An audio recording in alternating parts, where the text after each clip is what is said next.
மத்திய நிதியமைச்சர் நிர்மலா சீதாராமன் ஒதுக்கீடு செய்திருந்தார். இந்நிலையில் இதுகுறித்து அனைத்து மகளிர் தொழில் முனைவோர் சங்கத்தினர் கோவையில் செய்தியாளர்களை சந்தித்து பேசினர். இதில் சங்கத்தின் நிறுவனர் ராதா, தலைவர் இந்திரா மற்றும் செயலாளர் தாரா ஆகியோர் பேசுகையில் 2024-2025 ஆண்டுக்கான மத்திய பட்ஜெட்டில் கல்வி, வேலைவாய்ப்பு மற்றும் திறன் மேம்பாட்டுக்கான 1.48 லட்சம் கோடி ரூபாய் மத்திய நிதியமைச்சர் நிர்மலா சீதாராமன் ஒதுக்கீடு செய்திருந்தார். இந்நிலையில் இதுகுறித்து அனைத்து மகளிர் தொழில் முனைவோர் சங்கத்தினர் கோவையில் செய்தியாளர்களை சந்தித்து பேசினர். இதில் சங்கத்தின் நிறுவனர் ராதா, தலைவர் இந்திரா மற்றும் செயலாளர் தாரா ஆகியோர் பேசுகையில், இன்னைக்கு நிர்மலா சீதாராமன் மேடம் எஸ்டர்டே பட்ஜெட்ல நிறைய ஸ்கில் டெவலப்மெண்ட்டுக்காக நிறைய ஆப்பர்ச்சுனிட்டிஸ் கொடுத்துருக்காங்க. அது ரொம்ப வரவேற்கக்கூடிய விஷயமா இருக்கு.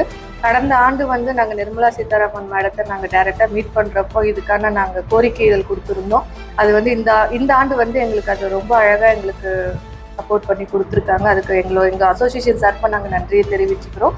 ஸோ இதில் பார்த்தீங்கன்னா நிறைய ஆப்பர்ச்சுனிட்டிஸ் கவர்மெண்ட் கொடுத்துருக்காங்க பெண்களுக்காக.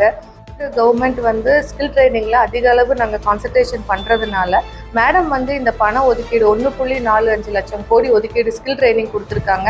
அது தமிழ்நாட்டுக்கு அதிக அளவு கொடுத்தாங்கன்னா எங்களுக்கு ரொம்ப சப்போர்ட்டிவா இருக்கும். நிறைய வேலை வாய்ப்பு உருவாக்கக்கூடிய ஒரு இடமா தமிழ்நாட்டு இப்போ இயங்கிட்டு இருக்குது. உங்களுக்கே தெரியும், கோயம்புத்தூர் இண்டஸ்ட்ரீஸ் ஆகட்டும், ஐடி செக்டார் ஆகட்டும், எல்லாமே தமிழ்நாட்டில் அதிக அளவு வந்துட்டு இருக்காங்க.